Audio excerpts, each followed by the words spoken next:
ಈ ಚಿತ್ರದಲ್ಲಿ one of the main lead character ಆಗಿರುವ ಗಾಯತ್ರಿ ಎಂಬ ಮಹಿಳೆಗೆ ಒಂದು ದಿನ ರಾತ್ರಿ ತಾನು ಕೆಲಸ ಮಾಡ್ತಿದ್ದ 5 ಸ್ಟಾರ್ ಹೋಟೆಲ್ ನ ರೂಮ್ ಒಂದರ ಒಳಗಡೆ ಸಾಕಷ್ಟು ಹಣ ತುಂಬಿದ್ದ ಒಂದು ನಿಗೂಢ ಬ್ಯಾಗ್ ಸಿಗುತ್ತೆ.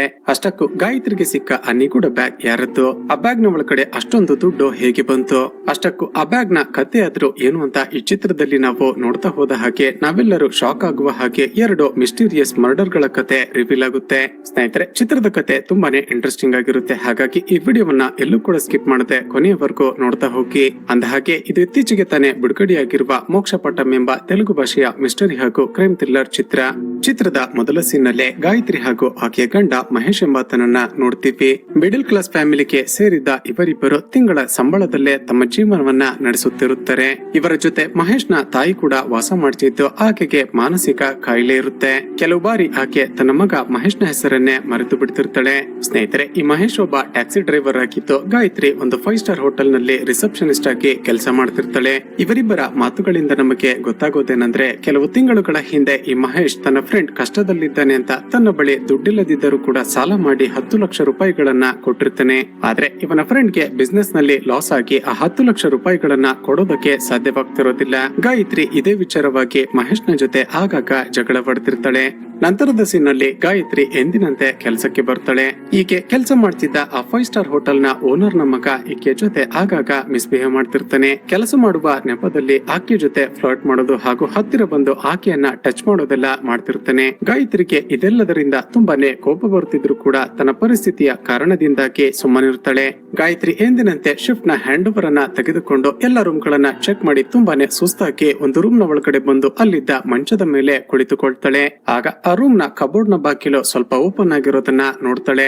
ಅದನ್ನ ಕ್ಲೋಸ್ ಮಾಡೋದಕ್ಕೆ ಅಂತ ಹೋದಾಗ ಅದರ ಒಳಗಡೆ ಒಂದು ದೊಡ್ಡ ಬ್ಯಾಗ್ ಇರೋದನ್ನ ಅಬ್ಸರ್ವ್ ಮಾಡ್ತಾಳೆ. ಯಾರೋ ಈ ರೂಮ್ ನಲ್ಲಿ ಸ್ಟೇ ಆಗಿದ್ದ ಕಸ್ಟಮರ್ ತಮ್ಮ ಬ್ಯಾಗ್ ಅನ್ನ ಮರೆತು ಇಲ್ಲೇ ಬಿಟ್ಟು ಹೋಗಿರ್ಬೇಕು ಅಂತ ಅಂದುಕೊಂಡು ಅದನ್ನ ಓಪನ್ ಮಾಡಿ ನೋಡಿದಾಗ ಶಾಕಿಂಗ್ಲಿ ಅದರ ತುಂಬಾ ದುಡ್ಡಿರುತ್ತೆ. ಅಷ್ಟೊಂದು ದುಡ್ಡನ್ನ ಒಟ್ಟಿಗೆ ನೋಡಿದ ಗಾಯತ್ರಿಗೆ ಒಂದೇ ಸರಿ ಶಾಕ್ ಆಗುತ್ತೆ ಹಾಗೂ ಇಲ್ಲಿಗೆ ಈ ಸೀನ್ ಕಟ್ ಆಗುತ್ತೆ. ಮತ್ತೊಂದು ಕಡೆ ಮಹೇಶ್ ನ ಕ್ಯಾಬ್ ಅನ್ನ ಒಬ್ಬ ಕಸ್ಟಮರ್ ಬುಕ್ ಮಾಡ್ತಾನೆ.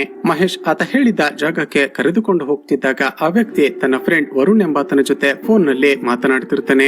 ಆ ಕಡೆಯಿಂದ ಮಾತನಾಡ್ತಿದ್ದ ವರುಣ್ ಎಂಬಾತ ಇವನಿಗೆ ರಿಕ್ವೆಸ್ಟ್ ಮಾಡ್ತಿರ್ತಾನೆ, ಪ್ಲೀಸ್ ಇದೊಂದು ಕೆಲಸವನ್ನ ಮಾಡಿಕೊಡು, ನಾನು ನೀನು ಹೇಳಿದಷ್ಟು ದುಡ್ಡನ್ನ ಕೊಡ್ತೀನಿ ಅಂತ ರಿಕ್ವೆಸ್ಟ್ ಮಾಡಿಕೊಳ್ತಿರ್ತಾನೆ.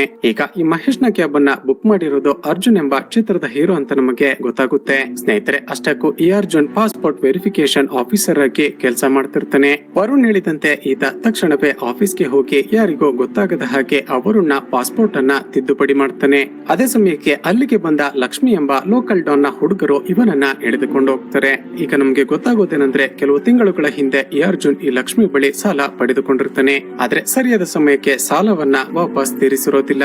ಅರ್ಜುನ್ ಈ ಲಕ್ಷ್ಮಿ ಬಳಿ ತುಂಬಾನೇ ರಿಕ್ವೆಸ್ಟ್ ಮಾಡ್ತಾನೆ, ಸರ್ ನನಗೆ ಕೇವಲ 2 ವಾರಗಳ ಟೈಮ್ ಕೊಡಿ, ಅಷ್ಟರೊಳಗಡೆ ನಿಮ್ಮ ಸಾಲವನ್ನ ವಾಪಸ್ ಕೊಡ್ಲಿಲ್ಲ ಅಂದ್ರೆ ನೀವೇನ್ ಮಾಡಿದ್ರು ನಾನು ಅದಕ್ಕೆ ಸಿದ್ಧ ಅಂತ ಬೇಡಿಕೊಳ್ತಾನೆ. ಅದಕ್ಕೆ ಆ ಲಕ್ಷ್ಮಿ, ನಿನಗೆ ಕೇವಲ 2 ವಾರಗಳ ಟೈಮ್ ಮಾತ್ರ ಕೊಡೋದು, ಅದಾದ ಮೇಲೂ ನೀನು ಸಾಲವನ್ನ ವಾಪಸ್ ಕೊಡ್ಲಿಲ್ಲ ಅಂದ್ರೆ ನಿನ್ನನ್ನ ಸಾಯಿಸಿ ನಿನ್ನ ಬಾಡಿ ಪಾರ್ಟ್ಸ್ ಗಳನ್ನ ಮಾರಿ ನನ್ನ ದುಡ್ಡನ್ನ ರಿಕವರ್ ಮಾಡಿಕೊಳ್ತೀನಿ ಅಂತ ಹೆದರಿಸಿ ಅಲ್ಲಿಂದ ಕಳುಹಿಸಿಕೊಡುತ್ತಾನೆ. ಅಲ್ಲಿಂದ ಹೊರಗಡೆ ಬಂದ ಅರ್ಜುನ್ ಸೀದಾ ಒಬ್ಬ ಕಾನ್ಸ್ಟೇಬಲ್ ನನ್ನ ಭೇಟಿ ಮಾಡಿ ತನ್ನ ಗರ್ಲ್ ಫ್ರೆಂಡ್ ಮೇಘನಳ ಬಗ್ಗೆ ವಿಚಾರಿಸ್ತಾನೆ. ಈ ಅರ್ಜುನ್ ಗರ್ಲ್ ಫ್ರೆಂಡ್ ಮೇಘನ ಕೆಲವು ದಿನಗಳಿಂದ ಕಾಣಿಸುತ್ತಿರೋದಿಲ್ಲ. ಆ ವಿಷಯ ಹೊರಗಡೆ ಬರದ ಹಾಗೆ ಈ ಅರ್ಜುನ್ ಕಾನ್ಸ್ಟೇಬಲ್ ಗೆ ಹೇಳಿ ಗುಟ್ಟಾಗಿ ವಿಚಾರಿಸ್ತಿರ್ತಾನೆ. ಆ ಕಾನ್ಸ್ಟೇಬಲ್ ಆ ಮೇಘನಳ ಬಗ್ಗೆ ಎಷ್ಟೇ ಸರ್ಚ್ ಮಾಡಿದ್ರು ಕೂಡ ಯಾವುದೇ ಸುಳಿವುಗಳು ಸಿಕ್ಕಿರೋದಿಲ್ಲ. ಜೊತೆಗೆ ಆಕೆ ಮೊಬೈಲ್ ಕೂಡ ಸ್ವಿಚ್ ಆಫ್ ಆಗಿರುತ್ತೆ. ಇಲ್ಲಿಗೆ ಸೀನ್ ಕಟ್ ಆಗಿ ನಂತರದ ಸೀನ್ ನಲ್ಲಿ ಶಾನು ಎಂಬ ಹುಡುಗಿ ಒಂದು ಬ್ಯೂಟಿ ಪಾರ್ಲರ್ ಗೆ ಬರ್ತಾಳೆ. ಆಗ ಆ ಬ್ಯೂಟಿ ಪಾರ್ಲರ್ ನ ಓನರ್ ಈ ಶಾನುಳನ್ನ ಗುರುತು ಹಿಡಿದು, ಶಾನು ಹೇಗಿದ್ಯಾ, ನಾನ್ಯಾರು ಅಂತ ಗೊತ್ತಾಗ್ಲಿಲ್ವಾ, ಕಾಲೇಜ್ ಮುಗಿದು ಇಷ್ಟು ವರ್ಷ ಆಯ್ತು, ನೀನೀಗ ಎಲ್ಲಿದ್ಯಾ ಹೇಗಿದ್ಯಾ ಅನ್ನೋದೇ ಗೊತ್ತಿರ್ಲಿಲ್ವಲ್ಲ ಅಂತ ವಿಚಾರಿಸ್ತಾಳೆ. ಅಷ್ಟಕ್ಕೂ ಇವರಿಬ್ಬರು ಕಾಲೇಜ್ ನಲ್ಲಿ ಬೆಸ್ಟ್ ಫ್ರೆಂಡ್ಸ್ ಗಳಾಗಿರ್ತಾರೆ. ಶಾನು ಯಾಕೋ ಬೇಜಾರಾಗಿರೋದನ್ನ ನೋಡಿ ಏನಾಯ್ತು ಅಂತ ಕೇಳಿದಾಗ ಆಕೆ ತನ್ನ ಫ್ಲಾಶ್ ಬ್ಯಾಕ್ ಹೇಳೋದಕ್ಕೆ ಶುರು ಮಾಡ್ತಾಳೆ. ಸ್ನೇಹಿತರೆ, ತನ್ನ ತಂದೆಯ ಆಸೆಯಂತೆ ಮದುವೆಯಾಗಿದ್ದ ಈ ಶಾನುಳ ಗಂಡ ಒಂದು ರೀತಿ ಸೈಕೋಪಾತ್ ಮೆಂಟಾಲಿಟಿಯ ಮನುಷ್ಯನಾಗಿರ್ತಾನೆ. ಯಾವಾಗಲೂ ಆಕೆಗೆ ಹಿಂಸೆ ಕೊಡುತ್ತಾ ಆಕೆ ಕ್ಯಾರೆಕ್ಟರ್ ಮೇಲೆ ಡೌಟ್ ಪಡ್ತಿರ್ತಾನೆ. ಮದುವೆಗೂ ಮುಂಚೆ ತುಂಬಾನೇ ಒಳ್ಳೆಯವನ ರೀತಿ ನಾಟಕವಾಡಿದ್ದ ಇಶಾನುಳ ಗಂಡ ಇವಳ ತಂದೆ ಬಳಿ ನಾಟಕ ಮಾಡಿ ಎಲ್ಲ ಆಸ್ತಿ ತನ್ನ ಪಾಲಿಗೆನೆ ಬರುವ ಹಾಗೆ ವಿಲ್ ಅನ್ನ ಬರೆಸಿಕೊಂಡಿರ್ತಾನೆ. ಇವನಿಗೆ ಡಿವೋರ್ಸ್ ಕೊಡೋದಕ್ಕೂ ಸಾಧ್ಯವಾಗದೆ ಇವನನ್ನ ಬಿಟ್ಟು ಹೋಗೋದಕ್ಕೂ ಸಾಧ್ಯವಾಗದೆ ಶಾನು ಪ್ರತಿದಿನವೂ ನರಕವನ್ನ ಅನುಭವಿಸುತ್ತಿರುತ್ತಾಳೆ. ಈಗ ಪ್ರೆಸೆಂಟ್ ನಲ್ಲಿ ಈ ಶಾನುಳ ಗಂಡ 3 ದಿನಗಳ ಮಟ್ಟಿಗೆ ಬಿಸ್ನೆಸ್ ಟ್ರಿಪ್ ಅಂತ ಬೆಂಗಳೂರಿಗೆ ಹೋಗಿದ್ದ ಕಾರಣ ಈಕೆ ಬ್ಯೂಟಿ ಪಾರ್ಲರ್ ಗೆ ಬಂದಿರ್ತಾಳೆ. ಬಿಡ್ತಾಳೆ. ಈಕೆ ಹೇಳಿದ ಕಥೆಯನ್ನ ಕೇಳಿದ ಈಕೆ ಫ್ರೆಂಡ್ ಗೆ ತುಂಬಾನೇ ಬೇಜಾರಾಗುತ್ತೆ. ಶಾನುಳ ಮೈಂಡ್ ಅನ್ನ ರಿಫ್ರೆಶ್ ಮಾಡೋದಕ್ಕೆ ಅಂತ ಈಕೆ ಫ್ರೆಂಡ್ ಆಕೆಯನ್ನ ಕರೆದುಕೊಂಡು ಒಂದು ಚಿಕ್ಕ ಪಾರ್ಟಿಗೆ ಹೋಗ್ತಾಳೆ. ಅಲ್ಲಿ ವಿಸು ಎಂಬ ಒಬ್ಬ ಗಿಟಾರಿಸ್ಟ್ ತುಂಬಾನೇ ಚೆನ್ನಾಗಿ ಗಿಟಾರ್ ನುಡಿಸ್ತಾ ಹಾಡನ್ನ ಹಾಡ್ತಿರ್ತಾನೆ. ಅವನನ್ನ ಶಾನು ಲೈಕ್ ಮಾಡ್ತಾಳೆ. ವಿಸು ಕೂಡ ಶಾನುಳನ್ನ ನೋಡಿ ಸ್ಮೈಲ್ ಮಾಡ್ತಾನೆ. ಇದನ್ನ ನೋಡಿದ ಶಾನುಳ ಫ್ರೆಂಡ್ ಆ ವಿಸುನನ್ನ ಇವಳ ಬಳಿ ಕರೆದುಕೊಂಡು ಬರ್ತಾಳೆ. ಹೇಗಿದ್ರು ನಿನ್ನ ಗಂಡ 3 ದಿನಗಳವರೆಗೆ ಊರ್ನಲ್ಲಿ ಇರೋದಿಲ್ಲ ಅಲ್ವಾ, ಅಟ್ಲೀಸ್ಟ್ ಈಗ್ಲಾದ್ರೂ ನಿನಗೆ ಇಷ್ಟ ಬಂದ ಹಾಗೆ ಎಂಜಾಯ್ ಮಾಡು ಅಂತ ಹೇಳ್ತಾ ಅಲ್ಲಿಂದ ಹೊರಟು ಹೋಗ್ತಾಳೆ. ಹೇಗೆ ಅವಿಸು ಹಾಗೂ ಶಾನು ತುಂಬಾ ಹೊತ್ತಿನವರೆಗೆ ಮಾತನಾಡುತ್ತಾ ಚಿಲ್ ಮಾಡ್ತಾರೆ. ಇಲ್ಲಿಗೆ ಈ ಸೀನ್ ಕಟ್ ಹಾಕಿ ಮತ್ತೊಂದು ಕಡೆ ಗಾಯತ್ರಿ ಆ ಬ್ಯಾಗ್ ಯಾರದ್ದಾಗಿರ್ಬೋದು ಅಂತ ಬಂದು ರಿಜಿಸ್ಟರ್ ಅನ್ನ ಚೆಕ್ ಮಾಡಿದಾಗ ಸ್ವಲ್ಪ ಸಮಯದ ಮುಂಚೆ ಆ ರೂಮ್ ಅನ್ನ ವರುಣ್ ಎಂಬ ವ್ಯಕ್ತಿ ಬಾಡಿಗೆಗೆ ಪಡೆದಿದ್ದ ಅಂತ ಗೊತ್ತಾಗುತ್ತೆ. ಈಗ ಮತ್ತೇರಾದ್ರೂ ಕಸ್ಟಮರ್ ಆ ರೂಮ್ ಗೆ ಬಂದ್ರೆ ಕತೆ ಅಷ್ಟೇ ಅಂತ ಅಂದುಕೊಂಡ ಗಾಯತ್ರಿ ತಕ್ಷಣವೇ ಆ ದುಡ್ಡನ್ನೆಲ್ಲ ಮಂಚದ ಮೇಲೆ ಹಾಸಿ ಅದರ ಮೇಲೆ ಬೆಡ್ಶೀಟ್. हाय, अभी मेरा कुछ दिन पहले ही मेरी गर्लफ्रेंड कृति के साथ ब्रेकअप हुआ था. कंसिडरिंग हम लोग इतने लंबे समय से साथ थे, I genuinely thought she is the one for me. मुझे तो लगा था कि हमारी शादी होगी, बट एकदम से ब्रेकअप हुआ तो मैं परेशान हो गया. और बस मुझे ये था कि हम वापस कैसे आ सकते हैं. तो पहले लगा कि चलो दोस्तों से एडवाइस लेता हूँ, पर फिर पता चला दोस्त तो फालतू ज्ञान देंगे. तो मैं ऐसे ही एक दिन इंस्टाग्राम स्क्रॉल कर रहा था और मुझे एस्ट्रो योगी दिखा. फर्स्ट चैट फ्री थी, तो मुझे लगा ठीक है, ट्राई करके देखते हैं. And that's when I came across astrologer Kamya. उन्होंने मुझसे मेरा डेट ऑफ बर्थ पूछा, मैंने बताया और उन्होंने कहा कि तुम्हारा तो ब्रेकअप हुआ है. एंड आई वाज शॉक्ड कि उन्हें कैसे मालूम. फिर उन्होंने मुझसे कृति की डेट ऑफ बर्थ पूछी. ಕೊಂಡ ಗಾಯತ್ರಿ ತಕ್ಷಣವೇ ಆ ದುಡ್ಡನ್ನೆಲ್ಲ ಮಂಚದ ಮೇಲೆ ಹಾಸಿ ಅದರ ಮೇಲೆ ಬೆಡ್ಶೀಟ್ ಅನ್ನ ಹೊದಿಸಿ ಬಿಡ್ತಾಳೆ. ಮತ್ತೊಂದು ಕಡೆ ವರುಣ್ ಅರ್ಜುನ್ಗೆ ಕಾಲ್ ಮಾಡಿ ತಕ್ಷಣವೇ ಒಂದು ಜಾಗಕ್ಕೆ ಬಂದು ನನ್ನನ್ನ ಮೀಟ್ ಮಾಡುವಂತ ಹೇಳ್ತಾನೆ. ಆದ್ರೆ ಈ ಅರ್ಜುನ್ ತನ್ನ ಮತ್ತೊಬ್ಬ ಫ್ರೆಂಡ್ ವೆಂಕಟ್ ಬಳಿ ಬರ್ತಾನೆ. ವೆಂಕಟ್ ವರುಣ್ ಒಬ್ಬ ದೊಡ್ಡ ಬಿಸ್ನೆಸ್ ಮನ್ ಆಗಿರುವ ಸೇಟು ಬಳಿ ಕೆಲಸ ಮಾಡ್ತಿದ್ದ. ಆ ಸೇಟು ತುಂಬಾನೇ ಬ್ಲಾಕ್ ಮನಿಯನ್ನ ಡೀಲ್ ಮಾಡ್ತಿದ್ದ. ಆ ಸೇಟುಗೆ ಗೊತ್ತಾಗದ ಹಾಗೆ ಅವನ ಬ್ಲಾಕ್ ಮನಿಯನ್ನ ಕದ್ದು ಈಗ ವರುಣ್ ಇಲ್ಲಿಗೆ ಓಡಿ ಬಂದಿದ್ದಾನೆ. ನನ್ನ ಹೆಲ್ಪ್ ನಿಂದಾಗಿ ಪಾಸ್ಪೋರ್ಟ್ ಅನ್ನ ಮಾಡಿಫಿಕೇಶನ್ ಮಾಡಿಕೊಂಡು ಈ ದೇಶವನ್ನ ಬಿಟ್ಟು ಬೇರೆ ಎಲ್ಲಾದ್ರೂ ಓಡಿ ಹೋಗ್ಬೇಕು ಅಂತ ಪ್ಲಾನ್ ಮಾಡ್ತಿದ್ದಾನೆ. ಆತ ತೋರಿಸಿದ ದುಡ್ಡಿನ ಆಸೆಗೆ ನಾನು ಆತ ಹೇಳಿದಂತೆ ಅವನ ಪಾಸ್ಪೋರ್ಟ್ ಅನ್ನ ಮಾಡಿಫಿಕೇಶನ್ ಮಾಡಿಕೊಟ್ಟಿದ್ದೀನಿ. ಆದ್ರೆ ವೆಂಕಟ್ ಈಗ ನನ್ಗೊಂದು ಐಡಿಯಾ ಬರ್ತಿದೆ. ನೀನು ನನ್ಗೆ ಸಹಾಯ ಮಾಡಿದ್ರೆ ಆ ವರುಣ್ ಬಳಿ ಇರುವ ಎಲ್ಲ ದುಡ್ಡನ್ನ ನಾವೇ ತೆಗೆದುಕೊಳ್ಬಹುದು. ಹೇಳು, ನೀನು ನನ್ಗೆ ಸಹಾಯ ಮಾಡ್ತೀಯಾ ಅಂತ ಕೇಳ್ತಾನೆ. ಅರ್ಜುನ್ ದಯವಿಟ್ಟು ನನ್ನನ್ನ ಇಂಥ ವಿಷಯಗಳಿಗೆ ಕರಿಬೇಡ, ನನ್ಗೂ ಇದಕ್ಕೂ ಸಂಬಂಧ ಇಲ್ಲ ಅಂತ ಹೆದರಿಕೊಳ್ತಲೇ ಹೇಳ್ತಾನೆ. ನೋಡು ವೆಂಕಟ್, ಆ ವರುಣ್ ತಾನು ಕೆಲಸ ಮಾಡ್ತಿದ್ದ ಸೇಟುಗೆನೆ ಮೋಸ ಮಾಡಿಲ್ವಾ. ನಾವೀಗ ಅವನಿಗೆ ಮೋಸ ಮಾಡಿದ್ರೆ ಏನು ಕೂಡ ಆಗೋದಿಲ್ಲ. ನಾವು ಮಾಡೋ ಕೆಲಸದಿಂದ ನಮ್ಗೆ ಒಳ್ಳೇದಾಗೋದಾದ್ರೆ ಆ ಕೆಲಸ ಕೆಟ್ಟದ್ದಲ್ಲ ಅಂತ ಬುದ್ಧಿ ಹೇಳ್ತಾನೆ. ದುಡ್ಡಿನ ಆಸೆಗೆ ಆ ವೆಂಕಟ್ ಧೈರ್ಯ ಮಾಡಿ ಸರಿ ಅಂತ ಒಪ್ಪಿಕೊಳ್ತಾನೆ.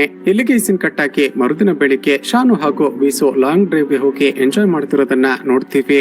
ಆ ದಿನ ಸುತ್ತಾಡ್ತಾ ಮತ್ತಷ್ಟು ಹತ್ತಿರ ಆದ ಇವರಿಬ್ಬರು ನೋಡುತ್ತಲೇ ಇಂಟಿಮೇಟ್ ಕೂಡ ಆಗಿಬಿಡ್ತಾರೆ. ಹೀಗೆ 2 ದಿನ ಶಾನು ಜೊತೆ ತುಂಬಾನೇ ಎಂಜಾಯ್ ಮಾಡಿದ ಈ ವಿಸು 3ನೇ ದಿನ ಒಂದು ರಿಂಗ್ ಅನ್ನ ತೆಗೆದುಕೊಂಡು ಬಂದು ಆಕೆಗೆ ಪ್ರಪೋಸ್ ಮಾಡಿಬಿಡುತ್ತಾನೆ. ಇದನ್ನ ನೋಡಿ ಒಂದೇ ಸರಿ ಶಾಕ್ ಆದ ಶಾನು ಬೇರೆ ದಾರಿ ಇಲ್ಲದೆ ತನಗೆ ಮದುವೆ ಆಗಿದೆ ಅಂತ ನಿಜವನ್ನ ಹೇಳ್ತಾಳೆ. ಇದನ್ನ ಕೇಳಿದ ವಿಸುಗೆ ಒಂದೇ ಸರಿ ಹಾರ್ಟ್ ಬ್ರೇಕ್ ಆಗಿ ಬಿಡುತ್ತೆ. ಶಾನು ಮುಂದುವರೆದು, ನೋಡು ವಿಸು, 3 ದಿನ ನನ್ನ ಗಂಡ ಊರಿನಲ್ಲಿ ಇರ್ಲಿಲ್ಲ ಅನ್ನೋ ಕಾರಣಕ್ಕೆ ನಿನ್ನ ಜೊತೆ ಎಂಜಾಯ್ ಮಾಡೋದಕ್ಕೆ ಅಂತ ಬಂದಿದ್ದೆ. ನೀನು ಕೂಡ ಅದೇ ಮೈಂಡ್ ಸೆಟ್ ನಲ್ಲಿ ನನ್ನ ಜೊತೆ ಎಂಜಾಯ್ ಮಾಡಿದೆ ಅಂತ ಅಂದುಕೊಂಡೆ. ಈ ರಿಲೇಶನ್ಶಿಪ್ ಅನ್ನ ಮುಂದುವರಿಸೋದು ಬೇಡ ಅಂತ ಹೇಳ್ತಾ ಅಲ್ಲಿಂದ ಹೊರಟು ಬಿಡ್ತಾಳೆ. ಆಕೆ ಹೇಳಿದ ಮಾತುಗಳನ್ನ ಕೇಳಿದ ವಿಸುಗೆ ತುಂಬಾನೇ ದುಃಖ ಆಗುತ್ತೆ. ಇಲ್ಲಿಗೆ ಸೀನ್ ಕಟ್ ಹಾಕಿ ಆ ದಿನ ರಾತ್ರಿ ಅರ್ಜುನ್ ವರುಣ್ನ ಪಾಸ್ಪೋರ್ಟ್ ಅನ್ನ ತೆಗೆದುಕೊಂಡು ಹೋಗ್ತಿದ್ದಾಗ ರಾಜೇಶ್ ಎಂಬಾತ ಗಾಡಿಯನ್ನ ಅಡ್ಡ ಹಾಕ್ತಾನೆ. ವರುಣ್ನ ಫೋಟೋವನ್ನ ತೋರಿಸಿ ಇವನನ್ನ ಎಲ್ಲಾದ್ರೂ ನೋಡಿದ್ದೀರಾ ಅಂತ ವಿಚಾರಿಸ್ತಾನೆ. ಆ ಫೋಟೋ ನೋಡ್ತಿದ್ದ ಹಾಗೆ ಅರ್ಜುನ್ಗೆ ಶಾಕ್ ಆಗುತ್ತೆ. ಇಲ್ಲ ಸರ್, ಇವನನ್ನ ನಾನೆಲ್ಲೂ ಕೂಡ ನೋಡಿಲ್ಲ ಅಂತ ಹೇಳ್ತಾನೆ. ಅದಕ್ಕೆ ಆ ರಾಜೇಶ್ ನಗುತ್ತಾ, ವಾವ್, ನೀನು ನಿನ್ನ ಕ್ಲಾಸ್ಮೇಟ್ ನನ್ನೇ ಮರೆತು ಬಿಟ್ಟಿದ್ಯಾ, ಸ್ವಲ್ಪ ಸರಿಯಾಗಿ ನೆನಪು ಮಾಡ್ಕೋ, ಈತ ಎಲ್ಲಿದ್ದಾನೆ ಅಂತ ಮತ್ತೆ ಕೇಳ್ತಾನೆ. ಅದಕ್ಕೆ ಈ ಅರ್ಜುನ್ ನಾಟಕ ಮಾಡ್ತಾ, ಸಾರಿ ಸರ್, ನೀವು ಹೇಳಿದ್ದು ಕರೆಕ್ಟ್, ವರುಣ್ ಎಂಬ ಒಬ್ಬ ಹುಡುಗ ನನಗೆ ಕ್ಲಾಸ್ಮೇಟ್ ಆಗಿದ್ದ, ಆದ್ರೆ ಈಗ ಆತ ಎಲ್ಲಿದ್ದಾನೆ ಅಂತ ನನ್ಗೆ ನಿಜವಾಗ್ಲೂ ಗೊತ್ತಿಲ್ಲ ಅಂತ ಹೇಳ್ತಾನೆ. ಆಗ ರಾಜೇಶ್ ನಗುತ್ತಾ ಅರ್ಜುನ್ನ ಕಾರ್ನ ಒಳಗಡೆ ಹತ್ತಿ ಕುಳಿತುಕೊಳ್ತಾನೆ. ಈ ಅರ್ಜುನ್ ಓದಿದ್ದ ಸ್ಕೂಲ್ ನ ಫೋಟೋವನ್ನ ತೋರಿಸ್ತಾ, ನೋಡ್ದ ಅರ್ಜುನ್, ಇದರಲ್ಲಿರೋದು ನಿನ್ನೆ ತಾನೆ, ನಿನ್ನ ಪಕ್ಕದಲ್ಲೇ ವರುಣ್ ಇದ್ದಾನಲ್ಪ, ಅವನ ಪಕ್ಕದಲ್ಲಿ ನಿನ್ನ ಮತ್ತೊಬ್ಬ ಫ್ರೆಂಡ್ ವೆಂಕಟ್ ಕೂಡ ಇದ್ದಾನೆ ನೋಡು. ಈತ ಹೇಳ್ತಿರೋದನ್ನ ಕೇಳಿದ ಅರ್ಜುನ್ಗೆ ಮತ್ತಷ್ಟು ಭಯ ಆಗೋದಕ್ಕೆ ಶುರುವಾಗುತ್ತೆ. ಆಗ ರಾಜೇಶ್ ನಗುತ್ತಾ ಒಂದು ಟ್ವಿಸ್ಟ್ ಅನ್ನ ರಿವೀಲ್ ಮಾಡ್ತಾನೆ. ಅದೇನಂದ್ರೆ ಈ ಆಫೀಸರ್ ರಾಜೇಶ್ ಕೂಡ ವೆಂಕಟ್, ಅರ್ಜುನ್ ಹಾಗೂ ಆ ವರುಣ್ನ ಕ್ಲಾಸ್ಮೇಟ್ ಆಗಿರ್ತಾನೆ. ಆಗಿರ್ತಾನೆ. ಅರ್ಜುನ್ ಈ ರಾಜೇಶ್ನ ಚಿಕ್ಕ ವಯಸ್ಸಿನಲ್ಲಿ ಮಾತ್ರನೇ ನೋಡಿದ್ದ ಕಾರಣ ಈತ ಯಾರು ಅಂತ ಈಗ ಗುರುತು ಹಿಡಿಯೋದಕ್ಕೆ ಸಾಧ್ಯ ಆಗಿರೋದಿಲ್ಲ. ಈತ ತನ್ನ ಕ್ಲಾಸ್ಮೇಟ್ ಅಂತ ಗೊತ್ತಾದ ನಂತರ ಅರ್ಜುನ್ಗೆ ಒಂದು ರೀತಿ ರಿಲ್ಯಾಕ್ಸ್ ಆಗುತ್ತೆ. ನಂತರ ಇಬ್ಬರು ಮಾತನಾಡುತ್ತಾ ಒಂದು ಪಬ್ಗೆ ಹೋಗಿ ಡ್ರಿಂಕ್ಸ್ ಮಾಡ್ತಾರೆ. ಆಗ ಗೊತ್ತಾಗುತ್ತೆ ಆ ಸೇಟು ಬಳಿ ದುಡ್ಡನ್ನ ಕದ್ದು ಎಸ್ಕೇಪ್ ಆಗಿದ್ದ ವರುಣ್ನ ಕೇಸ್ ಈ ರಾಜೇಶ್ಗೆ ಬಂದಿದೆ ಅಂತ. ಮರುದಿನ ಬೆಳಿಗ್ಗೆ ಶಾನು ತನ್ನ ಮನೆಯಲ್ಲಿ ಕೆಲಸ ಮಾಡ್ತಿದ್ದಾಗ ವಿಸು ತುಂಬಾನೇ ಕುಡಿದು ಟೈಟ್ ಆಗಿ ಆಕೆ ಮನೆಗೆ ಬರ್ತಾನೆ. ಈ ವಿಸು ಹುಡುಕಿಕೊಂಡು ಮನೆಗೆ ಬಂದಿರೋದನ್ನ ನೋಡಿದ ಶಾನುಗೆ ತುಂಬಾನೇ ಶಾಕ್ ಆಗುತ್ತೆ. ನೀನ್ ಯಾಕೆ ಇಲ್ಲಿಗೆ ಬಂದೆ? ತಕ್ಷಣವೇ ಹೊರಟು ಹೋಗು. ನನ್ನ ಗಂಡ ಏನಾದ್ರೂ ಇಲ್ಲಿಗೆ ಬಂದು ನಿನ್ನನ್ನ ನೋಡಿದ್ರೆ ದೊಡ್ಡ ರಾದಂತ ಆಗುತ್ತೆ ಅಂತ ಬೇಡಿಕೊಳ್ತಾಳೆ. ಅದಕ್ಕೆ ಆ ವಿಸು ಜೋರಾಗಿ ಕೂಗಾಡ್ತಾ, ನಿನ್ನ ಗಂಡ ಎಲ್ಲಿದ್ದಾನೆ? ಅವನನ್ನ ಹೊರಗಡೆ ಕರಿ. ನೀನು 3 ದಿನ ನನ್ನನ್ನ ಲವ್ ಮಾಡ್ತಿರುವ ರೀತಿ ಯಾಕೆ ಆಕ್ಟ್ ಮಾಡ್ದೆ? ನಿನಗೆ ಮದುವೆ ಆಗಿದೆ ಅಂತ ಮೊದಲೇ ಯಾಕೆ ನನ್ಗೆ ಹೇಳಲಿಲ್ಲ? ನಿನ್ನ ಗಂಡನನ್ನ ಹೊರಗಡೆ ಕರಿ. ತಕ್ಷಣ ಅವನಿಗೆ ಇವೆಲ್ಲವನ್ನ ಹೇಳ್ತೀನಿ ಅಂತ ಕೂಗಾಡ್ತಾನೆ. ವಿಸು, ನನ್ನ ಮಾತನ್ನ ಕೇಳು. ನನ್ನ ಗಂಡ ಈಗ ಹೊರಗಡೆ ಹೋಗಿದ್ದಾನೆ. ಆತ ಏನಾದ್ರೂ ಮನೆಗೆ ಬಂದು ಇದೆಲ್ಲ ಅವನಿಗೆ ಗೊತ್ತಾದ್ರೆ ನಮ್ಮಿಬ್ಬರನ್ನ ಜೀವಂತವಾಗಿ ಸುಟ್ಟು ಹಾಕಿ ಬಿಡ್ತಾನೆ. ನಾನು ನಂತರ ಬಂದು ನಿನ್ನ ಬಳಿ ಮಾತನಾಡ್ತೀನಿ. ತಕ್ಷಣವೇ ಇಲ್ಲಿಂದ ಹೊರಡು ಅಂತ ರಿಕ್ವೆಸ್ಟ್ ಮಾಡ್ತಾಳೆ.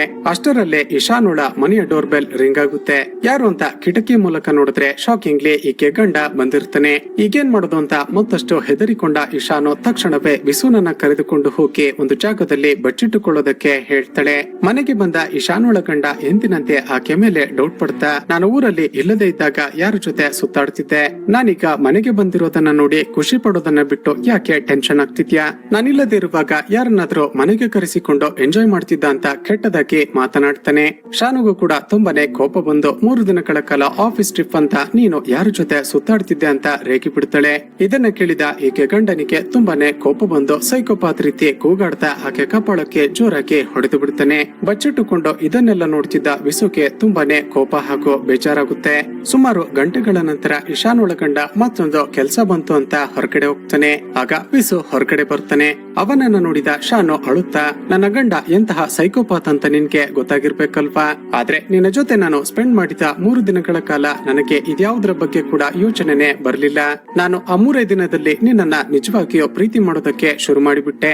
ನೀನು ನನಗೆ ತುಂಬಾನೇ ರೆಸ್ಪೆಕ್ಟ್ ಕೊಟ್ಟೆ, ಜೊತೆಗೆ ಅಷ್ಟೇ ಪ್ರೀತಿಯನ್ನ ಕೂಡ ಮಾಡ್ದೆ. ಆದ್ರೆ ಖಂಡಿತವಾಗಿಯೂ ನಮ್ಮಿಬ್ಬರ ಈ ರಿಲೇಶನ್ಶಿಪ್ ಅನ್ನ ಮುಂದುವರಿಸೋದಕ್ಕೆ ಸಾಧ್ಯ ಇಲ್ಲ. ದಯವಿಟ್ಟು ಇಲ್ಲಿಂದ ಹೊರಟು ಹೋಗುವಂತ ಅಳುತ್ತಾ ಬೇಡಿಕೊಳ್ತಾಳೆ. ವಿಸು ಆಕೆಗೆ ಸಮಾಧಾನ ಮಾಡುತ್ತಾ, ಈ ರೀತಿ ಇರುವ ಗಂಡನ ಜೊತೆ ನೀನ್ ಯಾಕೆ ಜೀವನ ಪರ್ಯಂತ ಕಷ್ಟ ಪಡ್ಬೇಕು? ನನ್ನ ಮಾತನ್ನ ಕೇಳು, ಅವನಿಗೆ ಡಿವೋರ್ಸ್ ಕೊಡು, ನಾವಿಬ್ರು ಮದುವೆಯಾಗಿ ಚೆನ್ನಾಗಿರೋಣ ಅಂತ ಹೇಳ್ತಾನೆ. ಅದಕ್ಕೆ ಶಾನು, ವಿಸು, ನಿನಗೆ ನನ್ನ ಗಂಡನ ಬಗ್ಗೆ ಗೊತ್ತಿಲ್ಲ. ಆತ ನನ್ಗೆ ಯಾವುದೇ ಕಾರಣಕ್ಕೂ ಡಿವೋರ್ಸ್ ಕೊಡೋದಿಲ್ಲ, ಜೊತೆಗೆ ನನ್ನನ್ನ ಎಲ್ಲಿಗೂ ಹೋಗೋದಕ್ಕೂ ಕೂಡ ಬಿಡೋದಿಲ್ಲ. ಅವನಿಗೇನಾದ್ರೂ ಈ ವಿಷಯ ಗೊತ್ತಾದ್ರೆ ನಮ್ಮಿಬ್ಬರನ್ನ ಖಂಡಿತ ಸಾಯಿಸಿ ಬಿಡ್ತಾನೆ. ಅದಕ್ಕೆ ವಿಸು ಕೋಪದಲ್ಲಿ, ಹಾಗಾದ್ರೆ ನಿನ್ನ ಗಂಡ ನಮ್ಮಿಬ್ಬರನ್ನ ಸಾಯಿಸೋದಕ್ಕೂ ಮುಂಚೆ ನಾವೇ ಅವನನ್ನ ಸಾಯಿಸಿ ಬಿಡೋಣ ಅಂತ ಹೇಳ್ತಾನೆ. ಹಾಗೂ ಇಲ್ಲಿಗೆ ಈ ಸೀನ್ ಕಟ್ ಆಗುತ್ತೆ. ಈ ಕಡೆ ಅರ್ಜುನ್ ವೆಂಕಟ್ ಬಳಿ ಬಂದು ವರುಣ್ ಬಳಿ ಇರುವ ಅಷ್ಟು ದುಡ್ಡನ್ನ ಹೇಗೆ ತಮ್ಮದಾಗಿಸಿಕೊಳ್ಳೋದು ಅಂತ ಒಂದು ಪ್ಲಾನ್ ಅನ್ನ ಹೇಳ್ತಾನೆ. ವೆಂಕಟ್, ನಮ್ಮ ಏರಿಯಾದಲ್ಲಿ ಒಂದು ದೊಡ್ಡ ಬಿಲ್ಡಿಂಗ್ ಅಂಡರ್ ಕನ್ಸ್ಟ್ರಕ್ಷನ್ ಅಲ್ಲಿ ಇದೆ ಅಲ್ವಾ, ಅಲ್ಲಿಗೆ ಪಾಸ್ಪೋರ್ಟ್ ಕಲೆಕ್ಟ್ ಮಾಡಿಕೊಳ್ಳೋದಕ್ಕೆ ವರುಣ್ಗೆ ಬಾ ಅಂತ ಹೇಳ್ತೀನಿ. ಆಗ ಆತ ಖಂಡಿತ ದುಡ್ಡಿರುವ ಬ್ಯಾಗ್ ಅನ್ನ ತೆಗೆದುಕೊಂಡು ಅಲ್ಲಿಗೆ ಬರ್ತಾನೆ. ಆಗ ನೀನು ಅಲ್ಲಿಗೆ ಪೊಲೀಸ್ ಆಫೀಸರ್ ನ ರೀತಿ ಯೂನಿಫಾರ್ಮ್ ಹಾಕಿಕೊಂಡು ಬಂದು ಅವನನ್ನ ಹೆದರಿಸು. ಖಂಡಿತ ಆತ ನಿನ್ನನ್ನ ಗುರ್ತು ಹಿಡಿಯುವುದಿಲ್ಲ, ಯಾಕಂದ್ರೆ ಆತ ನಿನ್ನನ್ನ ಯಾವಾಗಲೂ ಚಿಕ್ಕ ವಯಸ್ಸಿನಲ್ಲಿ ನೋಡಿದ್ದಷ್ಟೇ. ಪೊಲೀಸರ ಕೈಗೆ ಸಿಕ್ಕಿ ಹಾಕಿಕೊಂಡು ಜೈಲಿಗೆ ಹೋಗೋದ್ರ ಬದಲಿಗೆ ಈ ದುಡ್ಡನ್ನ ಬಿಟ್ಟು ಓಡಿ ಹೋಗೋದೇ ಬೆಟರ್ ಅಂದುಕೊಂಡು ಆತ ಓಡಿ ಹೋಗ್ತಾನೆ. ಆಗ ಆ ದುಡ್ಡನ್ನ ನಾವಿಬ್ರು 50-50 ಹಂಚಿಕೊಳ್ಳೋಣ ಅಂತ ಐಡಿಯಾ ಹೇಳ್ತಾನೆ. ಮತ್ತೊಂದು ಕಡೆ ಶಾನು ವಿಸುನ ಜೊತೆ ಸೇರಿಕೊಂಡು ತನ್ನ ಗಂಡನನ್ನ ಹೇಗೆ ಕೊಲೆ ಮಾಡೋದು ಅಂತ ಪ್ಲಾನ್ ಮಾಡೋದಕ್ಕೆ ಶುರು ಮಾಡ್ತಾಳೆ. ವಿಸು, ಯಾವುದೇ ಕಾರಣಕ್ಕೂ ನಾವೇ ಈ ಕೊಲೆ ಮಾಡಿರುವುದು ಅಂತ ಯಾರಿಗೂ ಅನುಮಾನ ಬರಬಾರ್ದು, ಆಗಲೇ ನನ್ನ ಆಸ್ತಿ ನನಗೆ ಲೀಗಲ್ ಆಗಿ ವಾಪಸ್ ಬರೋದು. ಒಂದು ವೇಳೆ ಇದೇನಾದ್ರೂ ಕೊಲೆ ಅಂತ ಪೊಲೀಸರಿಗೆ ಅನುಮಾನ ಬಂದ್ರೆ ತಕ್ಷಣವೇ ನನ್ನನ್ನ ಎನ್ಕ್ವೈರಿ ಮಾಡ್ತಾರೆ. ಅದಕ್ಕೆ ವಿಸು ಒಂದು ಐಡಿಯಾ ಹೇಳ್ತಾನೆ. ಶಾನು, ನೀನೇನೋ ತಲೆ ಕೆಡಿಸಿಕೊಳ್ಬೇಡ, ನಾನೊಂದು ಹಳೆಯ ಲಾರಿಯನ್ನ ಬಾಡಿಗೆಗೆ ಪಡೆದುಕೊಳ್ತೀನಿ. ನಿನ್ನ ಗಂಡ ಆಫೀಸ್ ನಿಂದ ಹೊರಗಡೆ ಬರ್ತಿದ್ದ ಹಾಗೆ ಅವನಿಗೆ ಗುದ್ದೆ ಆಕ್ಸಿಡೆಂಟ್ ಮಾಡಿ ಸಾಯಿಸಿ ಬಿಡ್ತೀನಿ. ನೋಡುವ ಜನಗಳಿಗೆ ಅದೊಂದು ಬ್ರೇಕ್ ಫೇಲ್ ಆಗಿದ್ದ ಕಾರಣ ಆಗಿರುವ ಆಕ್ಸಿಡೆಂಟ್ ಅನ್ಸುತ್ತೆ ಅಂತ ಐಡಿಯಾ ಹೇಳ್ತಾನೆ. ಆ ದಿನ ರಾತ್ರಿನೇ ಪ್ಲಾನ್ ಪ್ರಕಾರ ವಿಸು ಶಾನುಳ ಗಂಡ ಆಫೀಸ್ ನಿಂದ ಹೊರಗಡೆ ಬರ್ತಿದ್ದ ಹಾಗೆ ಲಾರಿಯಿಂದ ಗುದ್ದಿ ಅವನನ್ನ ಸಾಯಿಸಿ ಬಿಡ್ತಾನೆ. ಮತ್ತೊಂದು ಕಡೆ ವೆಂಕಟ್ ಹಾಗೂ ಅರ್ಜುನ್ ತಾವು ಹಾಕಿಕೊಂಡಿರುವ ಪ್ಲಾನ್ ಪ್ರಕಾರ ವರುಣ್ಗಾಗಿ ಕಾಯ್ತಾ ನಿಂತಿರ್ತಾರೆ. ಆದ್ರೆ ಎಷ್ಟೇ ಹೊತ್ತಾದ್ರೂ ಕೂಡ ವರುಣ್ ಮಾತ್ರ ಬರೋದೇ ಇಲ್ಲ. ಆಗ ಶಾಕಿಂಗ್ಲಿ ಯಾರೋ ದೂರದಲ್ಲಿ ನಿಂತುಕೊಂಡು ಇವರಿಬ್ಬರನ್ನ ಅಬ್ಸರ್ವ್ ಮಾಡ್ತಿರೋದನ್ನ ನಾವು ನೋಡ್ತೀವಿ. ಈ ಕಡೆ ವಿಸು ಶಾನುಗೆ ಕಾಲ್ ಮಾಡಿ ಖುಷಿಯಿಂದ ನಿನ್ನ ಗಂಡನನ್ನ ಸಾಯಿಸಿ ಬಿಟ್ಟೆ, ಯಾರಿಗೂ ಕೂಡ ಅನುಮಾನ ಬರ್ಲಿಲ್ಲ ಅಂತ ಹೇಳ್ತಾನೆ. ಶಾನು ಖುಷಿಯಿಂದ ಮಾತನಾಡ್ತಿರುವಾಗ ಆಗಲೇ ಮನೆಯ ಡೋರ್ ಬೆಲ್ ರಿಂಗ್ ಆಗುತ್ತೆ. ಯಾರು ಅಂತ ಹೋಗಿ ನೋಡಿದ್ರೆ ಶಾಕಿಂಗ್ಲಿ ಈಕೆ ಗಂಡ ಇನ್ನೂ ಕೂಡ ಬದುಕೇ ಇರ್ತಾನೆ. ಇದನ್ನ ನೋಡಿದ ಶಾನುಗೆ ಒಂದೇ ಸರಿ ಆಕಾಶನೇ ತಲೆಯ ಮೇಲೆ ಬಿದ್ದಾಗುತ್ತೆ. ಹಾಗಾದ್ರೆ ಆ ವಿಸು ನನ್ನ ಗಂಡ ಅಂದುಕೊಂಡು ಬೇರೆ ಯಾರನ್ನೋ ಸಾಯಿಸಿ ಬಿಟ್ನಲ್ಲ ಅಂತ ತುಂಬಾನೇ ಹೆದರಿಕೆ ಆಗೋದಕ್ಕೆ ಶುರುವಾಗುತ್ತೆ. ಆ ದಿನ ರಾತ್ರಿ ಈಕೆ ಗಂಡ ಮಲಗಿಕೊಳ್ಳುವವರೆಗೂ ಕಾಯ್ದಿದ್ದು ನಂತರ ವಿಸು ಬಳಿ ಬರ್ತಾಳೆ. ವಿಸುನ ಕಪಾಳಕ್ಕೆ ಸರಿಯಾಗಿ ಹೊಡೆದು, ನೀನು ನೋಡಿದ್ರೆ ನನ್ನ ಗಂಡನನ್ನ ಆಕ್ಸಿಡೆಂಟ್ ಮಾಡಿ ಸಾಯಿಸಿ ಬಿಟ್ಟೆ ಅಂತ ಫೋನ್ ಮಾಡಿದ್ದೆ. ಆದ್ರೆ ನನ್ನ ಗಂಡ ಮರುಕ್ಷಣವೇ ಮನೆಗೆ ಬಂದು ರೂಮ್ ನಲ್ಲಿ ಮಲಗಿಕೊಂಡಿದ್ದಾನೆ. ಹಾಗಾದ್ರೆ ನೀನು ಕೊಲೆ ಮಾಡಿದ್ದು ಯಾರನ್ನ ಅಂತ ಸರಿಯಾಗಿ ಬೈತಾಳೆ. ಈಕೆ ಮಾತುಗಳನ್ನ ಕೇಳಿದ ವಿಸುಗೂ ಕೂಡ ಒಂದೇ ಸರಿ ಶಾಕ್ ಆಗಿ ಹೋಗುತ್ತೆ. ಹಾಗಾದ್ರೆ ನಾನು ಕೊಲೆ ಮಾಡಿದ್ದು ನಿನ್ನ ಗಂಡನನ್ನ ಅಲ್ವಾ? ನಾನು ನಿನ್ನ ಗಂಡ ಅದೇ ಕಾರ್ನಲ್ಲಿ ಅಲ್ವಾ ಡೈಲಿ ಓಡಾಡೋದು ಅಂತ ಅವನ ಮುಖವನ್ನ ನೋಡದೆ ಆಕ್ಸಿಡೆಂಟ್ ಮಾಡಿಬಿಟ್ಟೆ. ಮತ್ತೊಂದು ಕಡೆ ಅರೌಡಿಯ ಹುಡುಗರು ಅರ್ಜುನ್ ಹಾಗೂ ವೆಂಕಟ್ನನ್ನ ಎಳೆದುಕೊಂಡು ಬರ್ತಾರೆ. ಆಗಲೇ ಇವರಿಬ್ಬರನ್ನ ಫಾಲೋ ಮಾಡ್ತಾ ಇದ್ದಿದ್ದು ಇವನ ಹುಡುಗರೇ. ಅರೌಡಿ ಅರ್ಜುನ್ಗೆ, ನಿನಗೆ ಸಾಲ ತೀರಿಸೋದಕ್ಕೆ ಅಂತ 2 ವಾರಗಳ ಟೈಮ್ ಅನ್ನ ಕೊಟ್ಟಿದ್ರೆ ನೀನು ನೋಡಿದ್ರೆ ಅಲ್ಲಿ ಇಲ್ಲಿ ಸುತ್ತಾಡ್ತಿದ್ಯಾ. ಅಷ್ಟಕ್ಕೂ ನಿನ್ನ ಜೊತೆಗಿರುವ ನಿನ್ನ ಫ್ರೆಂಡ್ ಯಾಕೆ ಪೊಲೀಸ್ ಯೂನಿಫಾರ್ಮ್ ಅನ್ನ ಹಾಕಿಕೊಂಡಿದ್ದ ಅಂತ ಕೇಳ್ತಾನೆ. ಮೊದಲಿಗೆ ಅರ್ಜುನ್ ಸತ್ಯವನ್ನ ಮುಚ್ಚಿಡೋದಕ್ಕೆ ಪ್ರಯತ್ನ ಪಡ್ತಾನೆ. ಆದ್ರೆ ರೌಡಿ ಇವನನ್ನ ಸಾಯಿಸಿ ಬಿಡ್ತೀನಿ ಅಂತ ಹೆದರಿಸಿದಾಗ ಬೇರೆ ದಾರಿ ಇಲ್ಲದೆ ಸತ್ಯ ಹೇಳೋದಕ್ಕೆ ಶುರು ಮಾಡ್ತಾನೆ. ಕೊನೆಗೆ ಅರ್ಜುನ್ ಹೇಳಿದ ವರುಣ್ನ ಕಥೆಯನ್ನ ಕೇಳಿದ ಅರೌಡಿ, ನೀನೇನಾದ್ರೂ ಮಾಡ್ಕೋ, ಇನ್ನು 2 ದಿನಗಳ ಬಳಿಕೆ ನಾನು ಕೊಟ್ಟಿದ್ದ ಸಾಲವನ್ನ ವಾಪಸ್ ಕೊಡ್ಲಿಲ್ಲ ಅಂದ್ರೆ ನೀನು ಜೀವಂತವಾಗಿ ಇರೋದಿಲ್ಲ ಅಂತ ಮತ್ತೆ ವಾರ್ನ್ ಮಾಡಿ ಕಳುಹಿಸಿಕೊಡ್ತಾನೆ. ಮತ್ತೊಂದು ಕಡೆ ಗಾಯತ್ರಿ ಆ ಹೋಟೆಲ್ ನಲ್ಲಿ ಬಚ್ಚಿಟ್ಟಿದ್ದ ದುಡ್ಡನ್ನ ಮತ್ತೆ ಅದೇ ಬ್ಯಾಗ್ ಗೆ ಪ್ಯಾಕ್ ಮಾಡಿಕೊಳ್ತಾಳೆ. ಹೇಗೋ ಪ್ಲಾನ್ ಮಾಡ್ಕೊಂಡು ಬೇರೆ ಲಗೇಜ್ ಗಳ ಜೊತೆಗೆ ದುಡ್ಡಿದ್ದ ಆ ಬ್ಯಾಗ್ ಅನ್ನ ಕೂಡ ಲಾಬಿಗೆ ತೆಗೆದುಕೊಂಡು ಬರ್ತಾಳೆ. ಆದ್ರೆ ಅಷ್ಟರಲ್ಲಿ ಓನರ್ ನ ಮಗ ಹೇಮಂತ್ ಗಾಯತ್ರಿಯನ್ನ ತಡಿತಾನೆ. ಮೊದಲೇ ಗಾಯತ್ರಿಯನ್ನ ಟಾರ್ಗೆಟ್ ಮಾಡಿದ್ದಾತ ನಿನ್ನ ಕೈಯಲ್ಲಿರುವ ಬ್ಯಾಗ್ ನಲ್ಲಿ ಏನಿದೆ ಓಪನ್ ಮಾಡಿ ತೋರ್ಸು ಅಂತ ಕೇಳ್ತಾನೆ. ಆ ಬ್ಯಾಗ್ ಅನ್ನ ಓಪನ್ ಮಾಡಿ ನೋಡಿದ್ರೆ ಅದರ ಒಳಗಡೆ ಇರುವ ದುಡ್ಡು ಇವರ ಪಾಲಾಗುತ್ತೆ ಅಂತ ಒಂದು ಪ್ಲಾನ್ ಮಾಡಿದ ಗಾಯತ್ರಿ ಹೇಮಂತ್ ನ ಕಪಾಳಕ್ಕೆ ಜೋರಾಗಿ ಹೊಡೆದು ಬಿಡ್ತಾಳೆ. ಬೇಕಂತಲೇ ಅಲ್ಲಿದ್ದ ಎಲ್ಲ ಸ್ಟಾಫ್ ಗಳ ಮುಂದೆ, ನೀನು ಯಾವಾಗಲೂ ಯಾವುದಾದರೊಂದು ಕಾರಣವನ್ನ ಇಟ್ಕೊಂಡು ನನ್ನನ್ನ ಟಚ್ ಮಾಡೋದಕ್ಕೆ ಪ್ರಯತ್ನ ಪಡ್ತೀಯಾ? ಈಗಲೇ ನಿನ್ನ ಅಪ್ಪನಿಗೆ ಇದನ್ನೆಲ್ಲ ಕಂಪ್ಲೇಂಟ್ ಮಾಡ್ತೀನಿ ಅಂತ ಹೋಟೆಲ್ ಓನರ್ ನ ಬಳಿ ಬಂದು ಎಲ್ಲವನ್ನ ಹೇಳ್ತಾಳೆ. ಇವತ್ತೇ ಕೊನೆ ದಿನ, ನಾಳೆಯಿಂದ ನಿಮ್ಮ ಹೋಟೆಲ್ಗೆ ನಾನು ಕೆಲಸಕ್ಕೆ ಬರೋದಿಲ್ಲ ಅಂತ ಹೇಳಿ ಆ ಬ್ಯಾಗ್ ಅನ್ನ ತೆಗೆದುಕೊಂಡು ಅಲ್ಲಿಂದ ಹೊರಟು ಬರ್ತಾಳೆ. ಮತ್ತೊಂದು ಕಡೆ ವಿಸುನನ್ನ ನೋಡ್ತೀವಿ. ಶಾನುಳ ಗಂಡ ಅಂದುಕೊಂಡು ಬೇರೆ ಯಾರೋ ಇನ್ನೋಸೆಂಟ್ ವ್ಯಕ್ತಿಯನ್ನ ವಿನಾಕಾರಣ ಸಾಯಿಸಿ ಬಿಟ್ನಲ್ಲ ಅಂತ ಅದೇ ಗಿಲ್ಟ್ ಫೀಲ್ ನಲ್ಲಿ ಡ್ರಿಂಕ್ಸ್ ಮಾಡಿ ಡ್ರಗ್ಸ್ ಕನ್ಸ್ಯೂಮ್ ಮಾಡೋದಕ್ಕೆ ಶುರು ಮಾಡಿರ್ತಾನೆ. ಇದನ್ನ ನೋಡಿದ ಶಾನು ಅವನಿಗೆ ತುಂಬಾನೇ ಸಮಾಧಾನ ಮಾಡೋದಕ್ಕೆ ಪ್ರಯತ್ನ ಪಟ್ಟಿರ್ತಾಳೆ. ನೀನು ಬೇಕಂತ ಕೊಲೆಯನ್ನ ಮಾಡ್ಲಿಲ್ಲ ಅಲ್ವಾ? ನನ್ನ ಗಂಡನನ್ನ ಸಾಯಿಸೋದಕ್ಕೆ ಅಂತ ಹೋಗಿ ಬೈ ಆಕ್ಸಿಡೆಂಟ್ಲಿ ಬೇರೆಯವನನ್ನ ಸಾಯಿಸಿದ್ಯಾ? ಇದನ್ನೆಲ್ಲ ಮರೆತು ಮೊದಲಿನ ಹಾಗೆ ಇದ್ದು ಬಿಡು ಅಂತ ತುಂಬಾನೇ ಹೇಳಿರ್ತಾಳೆ. ಆದ್ರೆ ವಿಸು ಮಾತ್ರ ಅದೇ ಗಿಲ್ಟ್ ಫೀಲ್ ನಲ್ಲಿ, ಇಲ್ಲ ನಾನು ಪೊಲೀಸ್ ಸ್ಟೇಷನ್ ಗೆ ಹೋಗಿ ಸರೆಂಡರ್ ಆಗ್ತೀನಿ ಅಂತ ಹೋಗುವವರದಲ್ಲಿ ಕಾಲು ಜಾರಿ ಕೆಳಗಡೆ ಬಿದ್ದು ಗ್ಲಾಸ್ ಪೀಸ್ ಕತ್ತಿಗೆ ಚುಚ್ಚಿ ಅಲ್ಲೇ ಸತ್ತು ಹೋಗ್ತಾನೆ. ಇದನ್ನು ನೋಡಿದ ಶಾನುಗೆ ಮತ್ತಷ್ಟು ಭಯ ಆಗೋದಕ್ಕೆ ಶುರುವಾಗುತ್ತೆ. ಈಗೇನ್ ಮಾಡೋದು ಅಂತ ಗೊತ್ತಾಗದೆ ಶಾನು ತನ್ನ ಫ್ರೆಂಡ್ಲನ್ನ ಅಲ್ಲಿಗೆ ಕರೆಸಿಕೊಳ್ತಾಳೆ. ನಡೆದದನ್ನೆಲ್ಲ ಕೇಳಿಸಿಕೊಂಡ ಈಕೆ ಫ್ರೆಂಡ್ ಯಾರಿಗೋ ಗೊತ್ತಾಗದೆ ಹಾಗೆ ಆ ಡೆಡ್ ಬಾಡಿಯನ್ನ ಡಿಸ್ಪೋಸ್ ಮಾಡೋದಕ್ಕೆ ಸಹಾಯ ಮಾಡ್ತಾಳೆ. ನಂತರ ಶಾನುಳನ್ನ ತನ್ನ ಬ್ಯೂಟಿ ಪಾರ್ಲರ್ ಗೆ ಕರೆದುಕೊಂಡು ಬಂದು ಧೈರ್ಯ ಹೇಳಿ ಆಕೆಗೆ ಸಮಾಧಾನ ಮಾಡ್ತಾಳೆ. ನಂತರ ಮುಂದುವರೆದು, ಇದಕ್ಕೆಲ್ಲ ಕಾರಣ ನಿನ್ನ ಗಂಡನೇ, ಅವನನ್ನ ಕೊಲೆ ಮಾಡೋದಕ್ಕೆ ನಾನು ನಿನಗೆ ಸಹಾಯ ಮಾಡ್ತೀನಿ. ತಕ್ಷಣ ನೀನು ನನಗೆ 20 ಲಕ್ಷ ರೂಪಾಯಿಯನ್ನ ಕೊಡು. ನಾನು ಸುಪಾರಿ ಕಿಲ್ಲರ್ ಗಳನ್ನ ಹೈರ್ ಮಾಡಿ ನಿನ್ನ ಗಂಡನನ್ನ ಯಾರಿಗೂ ಅನುಮಾನ ಬಾರದ ಹಾಗೆ ಕೊಲೆ ಮಾಡಿಸಿ ಬಿಡ್ತೀನಿ ಅಂತ ಹೇಳ್ತಾಳೆ. ಆದ್ರೆ ಶಾನುಳ ಬಳಿ ತಕ್ಷಣಕ್ಕೆ ಅಷ್ಟೊಂದು ದುಡ್ಡು ಇರೋದಿಲ್ಲ. ಅದಕ್ಕೆ ಆ ಶಾನುಳ ಫ್ರೆಂಡ್, ಸರಿ ನಾನೀಗ ದುಡ್ಡನ್ನ ಅರೇಂಜ್ ಮಾಡ್ತೀನಿ, ಆದ್ರೆ ನಿನಗೆ ದುಡ್ಡು ಬಂದ ತಕ್ಷಣ ನನಗೆ ವಾಪಸ್ ಕೊಡ್ಬೇಕು ಅಂತ ಹೇಳ್ತಾಳೆ. ಸರಿ ಅಂತ ಈ ಶಾನುಳ ಫ್ರೆಂಡ್ ಅರ್ಜುನ್ಗೆ ಕಾಲ್ ಮಾಡ್ತಾಳೆ. ಸ್ನೇಹಿತರೆ, ಈಗ ರಿವೀಲ್ ಆಗುವ ಟ್ವಿಸ್ಟ್ ಏನ್ ಗೊತ್ತಾ? ಅರ್ಜುನ್ ತನ್ನ ಗರ್ಲ್ ಫ್ರೆಂಡ್ ಮಿಸ್ಸಿಂಗ್ ಆಗಿದ್ದಾಳೆ ಅಂತ ಹುಡುಕ್ತಿದ್ದ ಅಲ್ವಾ? ಅರ್ಜುನ್ ನ ಗರ್ಲ್ ಫ್ರೆಂಡ್ ಮೇಘನನೇ ಈ ಶಾನುಳ ಫ್ರೆಂಡ್ ಆಗಿರ್ತಾಳೆ. ಅರ್ಜುನ್ಗೆ ಕಾಲ್ ಮಾಡಿ, ಅರ್ಜುನ್ ನಾನೊಂದು ಎಮರ್ಜೆನ್ಸಿ ಸಿಚುವೇಶನ್ ಅಲ್ಲಿ ಸಿಕ್ಕಿ ಹಾಕಿಕೊಂಡಿದ್ದೀನಿ, ತಕ್ಷಣ ನನಗೆ 20 ಲಕ್ಷ ರೂಪಾಯಿ ದುಡ್ಡು ಬೇಕು, ಹೇಗಾದ್ರೂ ಮಾಡಿ ಅಡ್ಜಸ್ಟ್ ಮಾಡು ಅಂತ ರಿಕ್ವೆಸ್ಟ್ ಮಾಡ್ತಾಳೆ. ಅದಕ್ಕೆ ಅರ್ಜುನ್ ಸರಿ ಅಂತ ಅರೌಡಿ ಶೀಟರ್ ಬಳಿ 20 ಲಕ್ಷ ರೂಪಾಯಿ ಸಾಲ ಇಸ್ಕೊಂಡು ಈಕೆಗೆ ಕೊಟ್ಟಿರ್ತಾನೆ. ನಂತರ ಮೇಘನ ಹೇಳಿದಂತೆ ಸುಪಾರಿ ಕಿಲ್ಲರ್ ಗಳನ್ನ ಹೈರ್ ಮಾಡಿ ಶಾನುಳ ಗಂಡನನ್ನ ಕೊಲೆ ಮಾಡಿಸಿ ಬಿಡ್ತಾಳೆ. ಆ ಕೊಲೆಯನ್ನ ಒಂದು ಆಕ್ಸಿಡೆಂಟ್ ಅನ್ನುವ ರೀತಿ ಪೋರ್ಟ್ರೇಟ್ ಮಾಡಿದ ಕಾರಣ ಯಾರಿಗೂ ಕೂಡ ಅನುಮಾನನೇ ಬಂದಿರೋದಿಲ್ಲ. ಕೆಲವು ದಿನಗಳ ನಂತರ ಶಾನುಳ ಪ್ರಾಪರ್ಟಿ ವಾಪಸ್ ಅವಳ ಹೆಸರಿಗೇನೆ ಬರುತ್ತೆ. ಇದಾಗಿ 1 ತಿಂಗಳ ನಂತರ ಶಾನು ಮೇಘನಳನ್ನ ಮೀಟ್ ಮಾಡೋದಕ್ಕೆ ಅಂತ ಬ್ಯಾಂಕ್ ನಿಂದ ದುಡ್ಡನ್ನ ವಿತ್ಡ್ರಾ ಮಾಡ್ಕೊಂಡು ಬರ್ತಾಳೆ. ಮೇಘನ ಸುಪಾರಿ ಕಿಲ್ಲರ್ ಗಳಿಗೆ ಕೊಟ್ಟಿದ್ದ 20 ಲಕ್ಷ ರೂಪಾಯಿಗಿಂತ ಜಾಸ್ತಿನೇ ಶಾನು ಆಕೆಗೆ ಕೊಡ್ತಾಳೆ. ಆದ್ರೆ ಈಗ ಒಂದು ಶಾಕಿಂಗ್ ಟ್ವಿಸ್ಟ್ ರಿವೀಲ್ ಆಗುತ್ತೆ. ಇಲ್ಲಿಗೆ ಸೀನ್ ಕಟ್ ಆಗಿ ನೆಕ್ಸ್ಟ್ ಸೆಕೆಂಡ್ ನಲ್ಲೇ ನೋಡಿದ್ರೆ ಮೇಘನ ಶಾನುಳನ್ನ ಕಿಡ್ನಾಪ್ ಮಾಡಿಕೊಂಡು ಒಂದು ಜಾಗಕ್ಕೆ ತಂದು ಕಟ್ಟಿ ಹಾಕಿರ್ತಾಳೆ. ಶಾನುಳ ಬಾಡಿಯಿಂದ ಸ್ವಲ್ಪನೇ ಬ್ಲಡ್ ಲಾಸ್ ಆಗುವ ಹಾಗೆ ಮಾಡಿರ್ತಾಳೆ. ವಿಚಿತ್ರವಾಗಿ ನಗುತ್ತಾ ಶಾನು, ಇದನ್ನೆಲ್ಲ ನಾನು ನಿನ್ನ ಫ್ರೆಂಡ್ಶಿಪ್ ಗೋಸ್ಕರ ಮಾಡ್ದೆ ಅಂತ ಅಂದುಕೊಂಡಿದ್ದ, ಹಾಗೆಲ್ಲ ಇದೆಲ್ಲ ಮಾಡೋದಕ್ಕೆ ನನ್ಗೇನಾದ್ರೂ ತಲೆ ಕೆಟ್ಟಿದ್ಯಾ? ನಿನ್ನ ಹೆಸರಿನಲ್ಲಿರುವ ಅಷ್ಟು ಪ್ರಾಪರ್ಟಿಯನ್ನ ನೀನೊಬ್ಳೆ ಏನ್ ಮಾಡ್ತೀಯಾ? ನಿನ್ನ ಹಾಗೆ ವೀಕ್ ಮೈಂಡೆಡ್ ವ್ಯಕ್ತಿಗಳು ಈ ಲೋಕದಲ್ಲಿ ಬದುಕೋದು ತುಂಬಾನೇ ಕಷ್ಟ. ನೀನು ನೆಮ್ಮದಿಯಾಗಿ ಪ್ರಾಣ ಬಿಡು. ನಿನ್ನ ಹೆಸರಿನಲ್ಲಿರುವ ಎಲ್ಲ ದುಡ್ಡು ಹಾಗೂ ಆಸ್ತಿಯನ್ನ ನಾನು ಎಂಜಾಯ್ ಮಾಡ್ತೀನಿ ಅಂತ ಆಕೆಯನ್ನ ಸಾಯಿಸಿ ಬಿಡ್ತಾಳೆ.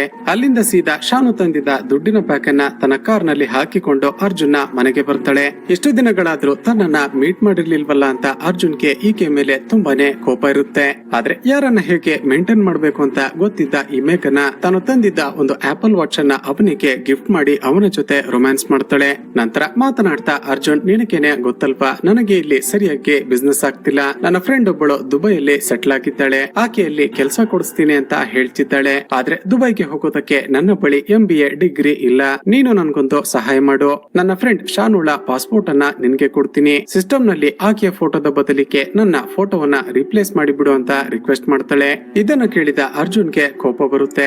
ಓಹೋ, ಹಾಗಾದ್ರೆ ನೀನು ನನ್ನ ಮೇಲಿರುವ ಪ್ರೀತಿಗೆ ಇಲ್ಲಿ ಬಂದಿಲ್ಲ, ನಿನ್ನ ಕೆಲಸ ಮಾಡಿಸಿಕೊಳ್ಳೋದಕ್ಕೆ ಅಂತ ಬಂದಿದ್ಯಲ್ವಾ ಅಂತ ರೇಗ್ತಾನೆ. ಆದ್ರೆ ಈ ಮೇಘನ ಮತ್ತೆ ಕಣ್ಣೀರಿಡ್ತಾ ನಾಟಕ ಮಾಡ್ತಾಳೆ. ಅದೇ ಸಮಯಕ್ಕೆ ಡೋರ್ ಬೆಲ್ ರಿಂಗ್ ಆಗುತ್ತೆ. ಯಾರು ಅಂತ ಹೋಗಿ ನೋಡಿದ್ರೆ ಇವನ ಫ್ರೆಂಡ್ ಆಫೀಸರ್ ರಾಜೇಶ್ ಅಲ್ಲಿಗೆ ಬಂದಿರ್ತಾನೆ. ಈಗ ಒಳಗಡೆ ಇದ್ದ ಮೇಘನಕ್ಕೆ ಈ ರಾಜೇಶ್ ಒಬ್ಬ ಪೊಲೀಸ್ ಆಫೀಸರ್ ಅಂತ ಗೊತ್ತಾಗಿ ಹೆದರಿಕೆ ಆಗೋದಕ್ಕೆ ಶುರುವಾಗುತ್ತೆ. ರಾಜೇಶ್ ಈಗ ಡ್ರಿಂಕ್ಸ್ ಮಾಡ್ತಾ ಅರ್ಜುನ್ಗೆ, ಅರ್ಜುನ್, ಸಿಟಿಯಲ್ಲಿ ಇವತ್ತೊಂದು ಬ್ರೂಟಲ್ ಮರ್ಡರ್ ಆಗಿದೆ. ಯಾರೋ ಒಬ್ಬ ಸೈಕೋಪಾತ್ ಅನ್ಸುತ್ತೆ. ಶಾನು ಎಂಬ ಹುಡುಗಿಯನ್ನ ಕಟ್ಟಿ ಹಾಕಿ ಆಕೆ ದೇಹದಿಂದ ಸ್ವಲ್ಪ ಸ್ವಲ್ಪನೇ ರಕ್ತ ಬ್ಲೀಡ್ ಆಗಿ ಆಕೆ ಸಾಯುವ ಹಾಗೆ ಮಾಡಿದ್ದಾನೆ ಅಂತ ಹೇಳ್ತಾನೆ. ಆ ಹುಡುಗಿಯ ಡೆಡ್ ಬಾಡಿಯನ್ನ ಸೂಕ್ಷ್ಮವಾಗಿ ಗಮನಿಸಿದಾಗ ಕತ್ತಿನ ಹಿಂಭಾಗದಲ್ಲಿ ಒಂದು ಬಟರ್ಫ್ಲೈ ಟ್ಯಾಟೂ ಇತ್ತು ಅಂತ ಹೇಳ್ತಾನೆ. ಇದನ್ನ ಕೇಳ್ತಿದ್ದ ಹಾಗೆ ಅರ್ಜುನ್ಗೆ ಸಡನ್ ಆಗಿ ಒಂದು ವಿಷಯ ಫ್ಲಾಶ್ ಆಗುತ್ತೆ. ರಾಜೇಶ್ ಹೇಳಿದ ರೀತಿ ಆ ಬಟರ್ಫ್ಲೈ ಟ್ಯಾಟೂ ಈ ಮೇಘನಾಳ ಕತ್ತಿನ ಹಿಂದೆ ಕೂಡ ಇರೋದನ್ನ ಈ ಅರ್ಜುನ್ ಗಮನಿಸಿರ್ತಾನೆ. ಈಗ ಅರ್ಜುನ್ಗೆ ತನ್ನ ಗರ್ಲ್ ಫ್ರೆಂಡ್ ಮೇಘನಾಳ ಮೇಲೆ ಅನುಮಾನ ಶುರುವಾಗುತ್ತೆ. ಒಂದು ವೇಳೆ ಈಕೆ ಶಾನುಳನ್ನ ಕೊಲೆ ಮಾಡಿ ಆಕೆಯ ಪಾಸ್ಪೋರ್ಟ್ ಅನ್ನ ಫೇಕ್ ಮಾಡಿಸಿ ದುಬೈಗೆ ಎಸ್ಕೇಪ್ ಆಗೋದಕ್ಕೆ ತನ್ನ ಸಹಾಯ ಕೇಳಿಕೊಂಡು ಬಂದಿರಬಹುದಾ ಅಂತ ಅನುಮಾನ ಶುರುವಾಗುತ್ತೆ. ಅದೇ ಸಮಯಕ್ಕೆ ರಾಜೇಶ್ಗೆ ಒಂದು ಫೋನ್ ಕಾಲ್ ಬಂತು ಅಂತ ಹೊರಗಡೆ ಬರ್ತಾನೆ. ತಕ್ಷಣವೇ ಅರ್ಜುನ್ ಮೇಘನಾಳ ಕಪಾಳಕ್ಕೆ ಹೊಡೆದು, ಇದೆಲ್ಲ ನೀನು ಮಾಡಿರುವ ಕೆಲಸನ ಅಂತ ಕೇಳ್ತಾನೆ. ಈಗ ಬೇರೆ ದಾರಿ ಇಲ್ಲದೆ ಮೇಘನ ನಾಟಕವಾಡುತ್ತಾ ಸತ್ಯ ಹೇಳೋದಕ್ಕೆ ಶುರು ಮಾಡ್ತಾಳೆ. ಅರ್ಜುನ್, ಇದನ್ನೆಲ್ಲ ನಾನು ನನ್ನೊಬ್ಬಳಿಗೆ ಅಂತ ಮಾಡಿಲ್ಲ. ಇದರಿಂದ ನಮ್ಮಿಬ್ಬರಿಗೂ ಕೂಡ ಸಹಾಯ ಆಗುತ್ತೆ. ಯಾವುದಾದರೂ ಒಂದು ಕೆಲಸದಿಂದ ನಮಗೆ ಒಳ್ಳೇದಾದ್ರೆ ಅದು ಕೆಟ್ಟದ್ದಲ್ಲ ಅಂತ ನೀನೆ ನನ್ಗೆ ಹೇಳಿರ್ಲಿಲ್ವಾ ಅಂತ ಅವನಿಗೇನೆ ಉಲ್ಟಾ ಡೈಲಾಗ್ ಹೊಡಿತಾಳೆ. ಅದೇ ಸಮಯಕ್ಕೆ ಅರ್ಜುನ್ಗೆ ವೆಂಕಟ್ ಕಾಲ್ ಮಾಡ್ತಾನೆ. ಅರ್ಜುನ್ ಮಾತನಾಡುತ್ತಾ ಸೈಡ್ಗೆ ಬರ್ತಾನೆ. ಮೇಘನಳ ಬಗ್ಗೆ ಎಲ್ಲವನ್ನ ಹೇಳಿ ವೆಂಕಟ್ಗೆ ತಕ್ಷಣ ತನ್ನ ಫ್ಲಾಟ್ಗೆ ಬಾ ಅಂತ ಹೇಳ್ತಾನೆ. ಫೋನ್ ಕಟ್ ಮಾಡಿ ಅರ್ಜುನ್ ವಾಪಸ್ ಹೋಗಿ ನೋಡಿದ್ರೆ ಶಾಕಿಂಗ್ಲಿ ಮೇಘನ ರಾಜೇಶ್ ನನ್ನ ಕೂಡ ಸಾಯಿಸಿ ಬಿಟ್ಟಿರ್ತಾಳೆ. ಏನಾಯ್ತು ಅಂತ ಕೇಳಿದಾಗ ಮತ್ತೆ ನಾಟಕವಾಡ್ತಾ, ಈ ರಾಜೇಶ್ ನನ್ನ ಜೊತೆ ಮಿಸ್ಬಿಹೇವ್ ಮಾಡ್ತಾ, ನೀನು ಹೊರಗಡೆ ಹೋಗಿದ್ದಾಗ ನನ್ನನ್ನ ಹಗ್ ಮಾಡೋದಕ್ಕೆ ಪ್ರಯತ್ನ ಪಟ್ಟ, ನನ್ನ ಸೆಲ್ಫ್ ಡಿಫೆನ್ಸ್ ಗೆ ಅಂತ ಇವನನ್ನ ಸಾಯಿಸಿ ಬಿಟ್ಟೆ ಅಂತ ಅಳುತ್ತಾ ಹೇಳ್ತಾಳೆ. ಆದ್ರೆ ಅರ್ಜುನ್ಗೆ ಈಗಾಗಲೇ ಈ ಮೇಘನ ಎಂತಹ ಕ್ರಿಮಿನಲ್ ಅಂತ ಅರ್ಥ ಆಗಿರುತ್ತೆ. ತಕ್ಷಣ ಅಲ್ಲೇ ಇದ್ದ ಒಂದು ಬಿಯರ್ ಬಾಟಲಿಯನ್ನ ತೆಗೆದುಕೊಂಡು ಮೇಘನಾಳ ತಲೆಗೆ ಹೊಡೆದು ಬಿಡ್ತಾನೆ. ಮೇಘನ ಅಲ್ಲೇ ಪ್ರಜ್ಞೆ ತಪ್ಪಿ ಬಿದ್ದು ಬಿಡ್ತಾಳೆ. ಅರ್ಜುನ್ ತಕ್ಷಣವೇ ಕೆಳಗಡೆ ಬಂದು ಮೇಘನಾಳ ಕಾರ್ಡಿಕೆಯನ್ನ ಓಪನ್ ಮಾಡಿ ನೋಡಿದಾಗ ಬ್ಯಾಗ್ ನ ತುಂಬಾ ದುಡ್ಡಿರುತ್ತೆ. ಇಲ್ಲಿಗೆ ಈ ಸೀನ್ ಕಟ್ ಆಗಿ ಕೆಲವು ಸಮಯದ ನಂತರ ಮೇಘನಾಗೆ ಎಚ್ಚರವಾದಾಗ ಆ ರೌಡಿ ತನ್ನ ಹುಡುಗರ ಜೊತೆ ಅಲ್ಲಿಗೆ ಬಂದು ಕೂತಿರ್ತಾನೆ. ಈ ಮೇಘನಾಳನ್ನ ನೋಡಿದ ಆ ರೌಡಿ ಶೀಟರ್, ನೀನು ಅರ್ಜುನ್ನ ಗರ್ಲ್ ಫ್ರೆಂಡ್ ಅಲ್ವಾ, ನಿನ್ನನ್ನ ಸಾಯಿಸಿದ್ರೆ ಆತ ಖಂಡಿತ ಇಲ್ಲಿಗೆ ಬಂದೇ ಬರ್ತಾನೆ ಅಂತ ಇನ್ನೇನು ಆಕೆಯನ್ನ ಸಾಯಿಸ್ಬೇಕು ಅನ್ನುವಾಗ ಆಕೆ ಮತ್ತೆ ಆಕ್ಟ್ ಮಾಡ್ತಾ ಅರ್ಜುನ್ ಬಳಿ ಸಾಕಷ್ಟು ದುಡ್ಡಿದೆ ಅಂತ ಹೇಳಿಬಿಡ್ತಾಳೆ. ತಕ್ಷಣ ಮೇಘನ ಅರ್ಜುನ್ಗೆ ಕಾಲ್ ಮಾಡೋದಕ್ಕೆ ಟ್ರೈ ಮಾಡ್ತಾಳೆ. ಆದ್ರೆ ಆತ ಫೋನ್ ಅನ್ನ ಪಿಕ್ ಮಾಡದೆ ಫೋನ್ ಅನ್ನ ಹೊರಗಡೆ ಎಸೆದು ಬಿಡ್ತಾನೆ. ಆದ್ರೆ ಈಕೆ ಸ್ವಲ್ಪ ಸಮಯದ ಹಿಂದೆ ಅರ್ಜುನ್ಗೆ ಒಂದು ವಾಚ್ ಅನ್ನ ಗಿಫ್ಟ್ ಮಾಡಿದ್ಲು ಅಲ್ವಾ, ಅದರ ಒಳಗಡೆ ಒಂದು GPS ಟ್ರ್ಯಾಕರ್ ಅನ್ನ ಇಟ್ಟಿರ್ತಾಳೆ. ಮತ್ತೊಂದು ಕಡೆ ಅರ್ಜುನ್ ಮನೆಯಲ್ಲಿ ಇಲ್ಲ ಅಂತ ಗೊತ್ತಿಲ್ಲದೆ ವರುಣ್ ಅವನ ಫ್ಲಾಟ್ ಗೆ ಬಂದು ಬಿಡುತ್ತಾನೆ. ಅವನನ್ನ ನೋಡ್ತಿದ್ದ ಹಾಗೆ ಆ ರೌಡಿ ಅವನನ್ನು ಹಿಡಿದುಕೊಳ್ತಾನೆ. ಯಾಕಂದ್ರೆ ಅರ್ಜುನ್ ವರುಣ್ ಬಳಿ ಸಾಕಷ್ಟು ದುಡ್ಡಿದೆ ಅಂತ ಮೊದಲೇ ಹೇಳಿದ್ದ ಅಲ್ವಾ, ಅದಕ್ಕೆ ಈಗ ಅವನನ್ನ ಹಿಡಿದು ದುಡ್ಡೆಲ್ಲಿದೆ ಹೇಳು ಅಂತ ಟಾರ್ಚರ್ ಮಾಡೋದಕ್ಕೆ ಶುರು ಮಾಡ್ತಾರೆ. ಮತ್ತೊಂದು ಕಡೆ ಆ ದುಡ್ಡಿನ ಬ್ಯಾಗ್ ಅನ್ನ ತೆಗೆದುಕೊಂಡು ಅರ್ಜುನ್ ಒಂದು 5 ಸ್ಟಾರ್ ಹೋಟೆಲ್ ಗೆ ಬರ್ತಾನೆ. ರಿಜಿಸ್ಟರ್ ನಲ್ಲಿ ತನ್ನ ಹೆಸರನ್ನ ಅರ್ಜುನ್ ಅಂತ ಬರೆಯೋದ್ರ ಬದಲಿಗೆ ವರುಣ್ ಅಂತ ಬರ್ದಿರ್ತಾನೆ. ಸ್ನೇಹಿತರೆ, ಈ ಹೋಟೆಲ್ ಯಾವ್ದು ಅಂತ ನಿಮ್ಗೆ ಗೊತ್ತಾಗಿರ್ಬೇಕಲ್ವಾ. ಇದೇ ಹೋಟೆಲ್ ನಲ್ಲಿ ಆ ಗಾಯತ್ರಿ ವರ್ಕ್ ಮಾಡ್ತಿದ್ದು. ರೂಮ್ ನ ಒಳಗಡೆ ಬಂದು ಸಿಗರೇಟ್ ಸಾಧೋಣ ಅಂತ ನೋಡಿದ್ರೆ ಸಿಗರೇಟ್ ಪ್ಯಾಕೆಟ್ ಖಾಲಿಯಾಗಿರುತ್ತೆ. ಹೋಟೆಲ್ ನ ಹೊರಗಡೆ ಬಂದು ಸಿಗರೇಟ್ ಅಂಗಡಿಯಲ್ಲಿ ಸಿಗರೇಟ್ ಪರ್ಚೇಸ್ ಮಾಡ್ತಿರುವಾಗಲೇ ಆ ರೌಡಿಯ ಹುಡುಗರು ಅಲ್ಲಿಗೆ ಬಂದು ಬಿಡ್ತಾರೆ. ಇವರನ್ನ ನೋಡಿ ಹೆದರಿಕೊಂಡ ಅರ್ಜುನ್ ಅವರಿಂದ ತಪ್ಪಿಸಿಕೊಳ್ಳುವ ಬರದಲ್ಲಿ ರಸ್ತೆ ದಾಟೋದಕ್ಕೆ ಹೋಗಿ ಲಾರಿ ಇವನಿಗೆ ಗುದ್ದಿ ಆಕ್ಸಿಡೆಂಟ್ ಆಗಿ ಆನ್ ದ ಸ್ಪಾಟ್ ಸತ್ತು ಹೋಗ್ತಾನೆ. ಅರ್ಜುನ್ ವೆಂಕಟ್ಗೆ ಕಾಲ್ ಮಾಡಿದ ಕಾರಣ ಆತ ಕೂಡ ಅಲ್ಲಿಗೆ ಬರ್ತಾನೆ. ಆದ್ರೆ ಅರ್ಜುನ್ ಆಕ್ಸಿಡೆಂಟ್ ಆಗಿ ಸತ್ತು ಹೋದದನ್ನ ನೋಡಿದ ಅವನಿಗೂ ಕೂಡ ತುಂಬಾನೇ ಶಾಕ್ ಆಗುತ್ತೆ. ಇಲ್ಲಿಗೆ ಸೀನ್ ಕಟ್ ಆಗಿ ಮತ್ತೊಂದು ಕಡೆ ಕಡೆ ಗಾಯತ್ರಿ ತಾನು ತಂದಿದ್ದ ಬ್ಯಾಗ್ ಅನ್ನ ಓಪನ್ ಮಾಡಿ ಅಯಲ್ಲ ದುಡ್ಡನ್ನ ತನ್ನ ಮಂಚದ ಕೆಳಗಡೆ ಮುಚ್ಚಿಟ್ಟುಕೊಳ್ತಾಳೆ. ನಂತರ ಊಟ ಮಾಡೋದಕ್ಕೆ ಅಂತ ಕೂತಿದ್ದಾಗ ಇವಳ ಗಂಡ ಮಹೇಶ್ ಒಂದು ಇನ್ಸಿಡೆಂಟ್ ಅನ್ನ ಹೇಳ್ತಾನೆ. ಗಾಯತ್ರಿ ಇವತ್ತೊಬ್ಬ ಕಸ್ಟಮರ್ ಕ್ಯಾಬ್ ಅನ್ನ ಬುಕ್ ಮಾಡಿದ್ರು. ಒಂದು ಹೋಟೆಲ್ ಬಳಿ ನನ್ನನ್ನ ಕರೆದುಕೊಂಡು ಹೋಗಿ ನನಗೆ 500 ರೂಪಾಯಿನ ಕೊಟ್ಟು ಅಲ್ಲೇ ವೇಟ್ ಮಾಡೋದಕ್ಕೆ ಅಂತ ಹೇಳಿದ್ರು. ನಾನು ವಾಪಸ್ ಅವರಿಗೆ ಚೇಂಜ್ ಕೊಡ್ಬೇಕು ಅಂತ ತುಂಬಾ ಹೊತ್ತು ಅಲ್ಲೇ ವೇಟ್ ಮಾಡಿದೆ. ಆದ್ರೆ ಎಷ್ಟೇ ಹೊತ್ತಾದ್ರೂ ಕೂಡ ಅವರು ವಾಪಸ್ ಬರ್ಲೇ ಇಲ್ಲ. ಅವರ ಚೇಂಜ್ ನನ್ನ ಬಳಿನೇ ಉಳಿದು ಬಿಡ್ತಲ್ಲ ಅಂತ ನನಗೆ ತುಂಬಾನೇ ಗಿಲ್ಟ್ ಫೀಲ್ ಕಾಡ್ತಿದೆ ಅಂತ ಹೇಳ್ತೇನೆ. ಇದನ್ನ ಕೇಳಿದ ಗಾಯತ್ರಿಗೆ ಆಶ್ಚರ್ಯ ಆಗುತ್ತೆ. ನನ್ನ ಗಂಡ ಕೇವಲ 500 ರೂಪಾಯಿಯ ಚೇಂಜ್ ಅನ್ನ ವಾಪಸ್ ಕೊಡೋದಕ್ಕೆ ಸಾಧ್ಯವಾಗ್ಲಿಲ್ವಲ್ಲ ಅಂತ ಇಷ್ಟೊಂದು ಗಿಲ್ಟ್ ಫೀಲಿಂಗ್ ಮಾಡಿಕೊಳ್ತಿದ್ದಾರೆ. ಒಂದು ವೇಳೆ ನನಗೆ ಕೋಟ್ಯಾಂತರ ರೂಪಾಯಿ ಅದು ಕೂಡ ಒಂದು ಹೋಟೆಲ್ ನಲ್ಲಿ ಸಿಕ್ತು ಅಂತ ಗೊತ್ತಾದ್ರೆ ಇವರು ಹೇಗೆ ರಿಯಾಕ್ಟ್ ಮಾಡ್ತಾರೋ, ಈ ವಿಷಯವನ್ನ ಇವರಿಗೆ ಹೇಗೆ ಹೇಳೋದು ಅಂತ ಯೋಚನೆ ಮಾಡುತ್ತಲೇ ಮಲಗಿಕೊಳ್ತಾಳೆ. ಇಲ್ಲಿಗೆ ಸೀನ್ ಕಟ್ ಆಗಿ ಮರುದಿನ ಬೆಳಿಗ್ಗೆ ನೋಡಿದ್ರೆ ಆ ರೌಡಿ ಅವನ ಹುಡುಗರು ಹಾಗೂ ಮೇಘನ ಗಾಯತ್ರಿಯ ಮನೆಗೆ ಬಂದಿರ್ತಾರೆ. ಗಾಯತ್ರಿಯನ್ನ ನೋಡ್ತಿದ್ದ ಹಾಗೆ ಗಾಯತ್ರಿ ಆ ದುಡ್ಡು ಎಲ್ಲಿಟ್ಟಿದ್ಯಾ, ಹೋಟೆಲ್ ನ ಸಿಸಿಟಿವಿ ಕ್ಯಾಮೆರಾವನ್ನ ಚೆಕ್ ಮಾಡಿದಾಗ ದುಡ್ಡಿನ ಬ್ಯಾಗ್ ಅನ್ನ ನೀನೆ ತೆಗೆದುಕೊಂಡು ಹೊರಗಡೆ ಬಂದಿದ್ದು ರೆಕಾರ್ಡ್ ಆಗಿದೆ. ಆ ದುಡ್ಡಿನ ಬ್ಯಾಗ್ ಅನ್ನ ತಕ್ಷಣ ನಮಗೆ ವಾಪಸ್ ಕೊಡ್ಲಿಲ್ಲ ಅಂದ್ರೆ ನಿನ್ನ ಎಲ್ಲ ಫ್ಯಾಮಿಲಿ ಮೆಂಬರ್ಸ್ ಗಳನ್ನ ಸಾಯಿಸಿ ಬಿಡ್ತೀನಿ ಅಂತ ಥ್ರೆಟನ್ ಮಾಡ್ತಾರೆ. ಹೆದರಿಕೊಂಡ ಗಾಯತ್ರಿ ಸರಿ ಆ ದುಡ್ಡನ್ನ ನಿಮ್ಗೆ ವಾಪಸ್ ಕೊಡ್ತೀನಿ ಅಂತ ಒಪ್ಪಿಕೊಳ್ತಾಳೆ. ಆದ್ರೆ ಅದೇ ಸಮಯಕ್ಕೆ ಮನೆಗೆ ಯಾರೋ ಗೆಸ್ಟ್ ಬಂದಿದ್ದಾರೆ ಅಂತ ಅಂದುಕೊಂಡಿದ್ದ ಗಾಯತ್ರಿಯ ಅತ್ತೆ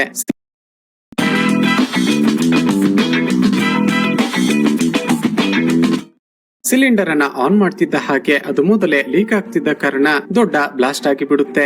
ಆ ಬ್ಲಾಸ್ಟ್ ನಿಂದಾಗಿ ಎಲ್ಲರಿಗೂ ತೀವ್ರವಾದ ಗಾಯಗಳಾಗುತ್ತೆ. ಆದ್ರೆ ಯಾರು ಕೂಡ ಸತ್ತಿರೋದಿಲ್ಲ.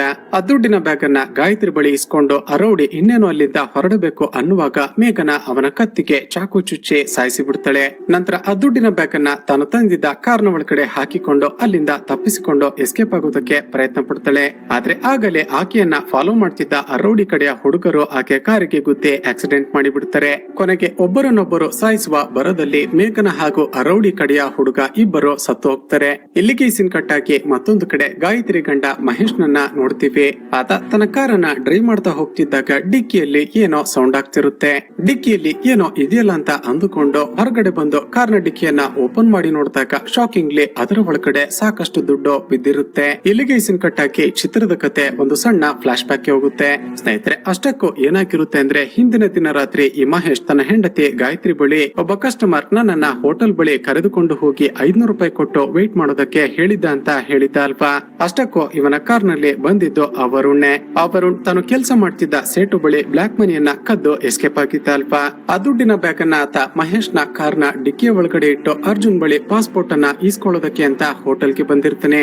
ಆದ್ರೆ ರೌಡಿ ಕಡೆ ಹುಡುಗರು ವರುಣ್ ಅನ್ನ ಹಿಡಿದು ಅವನನ್ನ ಅಲ್ಲೇ ಸಾಯಿಸಿ ಬಿಟ್ಟಿದ್ದ ಕಾರಣ ಆತ ವಾಪಸ್ ಬಂದೇ ಇರೋದಿಲ್ಲ. ಆ ವರುಣ್ ತಂದಿದ್ದ ದುಡ್ಡನ್ನೇ ಈಗ ಮಹೇಶ್ ತನ್ನ ಕಾರ್ನ ಡಿಕ್ಕಿಯಲ್ಲಿ ನೋಡ್ತಿರೋದು. ಹಾಗೂ ಇಲ್ಲಿಗೆ ಈ ಚಿತ್ರ ಮುಕ್ತಾಯವಾಗುತ್ತೆ. ಸ್ನೇಹಿತರೆ, ಈ ಚಿತ್ರದ ಕಥೆಯನ್ನ ನೋಡಿದ ನಿಮಗೆ ಒಂದು ಕನ್ಫ್ಯೂಷನ್ ಶುರು ಆಗಿರಬಹುದು. ಅಷ್ಟಕ್ಕೂ ಈ ಮೂವಿಯ ಸ್ಟೋರಿ 2 ಟೈಮ್ ಲೈನ್ ಗಳಲ್ಲಿ ಟ್ರಾವೆಲ್ ಆಗುತ್ತೆ. ಅಂದ್ರೆ ಗಾಯತ್ರಿ ಹಾಗೂ ಅವಳ ಗಂಡ ಮಹೇಶ್ ನ ಇನ್ಸಿಡೆಂಟ್ ನಡೀತಿತ್ತಲ್ಲ, ಅದೆಲ್ಲ ಕೂಡ ಪ್ರೆಸೆಂಟ್ ನಲ್ಲಿ ನಡೆದಿರೋದು. ಹಾಗೂ ಅರ್ಜುನ್, ಮೇಘನ, ಶಾನು ಹಾಗೂ ವರುಣ್ ನ ಸ್ಟೋರಿ ಎಲ್ಲ ಪಾಸ್ಟ್ ನಲ್ಲಿ ನಡೆದಿರುತ್ತೆ. ಈ ಮೂವಿಯ ಡೈರೆಕ್ಟರ್ ಆಡಿಯನ್ಸ್ ಗಳಿಗೆ ಸ್ವಲ್ಪ ಕನ್ಫ್ಯೂಸ್ ಮಾಡ್ಬೇಕು ಅಂತಲೇ 2 ಟೈಮ್ ಲೈನ್ ಗಳನ್ನ ಒಟ್ಟಿಗೆ ಹೇಳ್ತಾ ಹೋಗಿದ್ದಾರೆ. ಸ್ನೇಹಿತರೆ, ಚಿತ್ರದ ಕತೆ ಇಷ್ಟವಾಗಿದ್ರೆ ಈ ವಿಡಿಯೋಗೆ ಒಂದು ಲೈಕ್ ಮಾಡಿ ಶೇರ್ ಮಾಡೋದನ್ನ ಮರೆಯಬೇಡಿ. ಇದೇ ರೀತಿಯ ವಿಡಿಯೋಸ್ಗಾಗಿ ಈ ಚಾನೆಲ್ ಅನ್ನ ಸಬ್ಸ್ಕ್ರೈಬ್ ಮಾಡಿಕೊಂಡು ಪಕ್ಕದಲ್ಲೇ ಇರುವ ಬೆಲ್ ಐಕಾನ್ ಅನ್ನ ಕ್ಲಿಕ್ ಮಾಡಿ.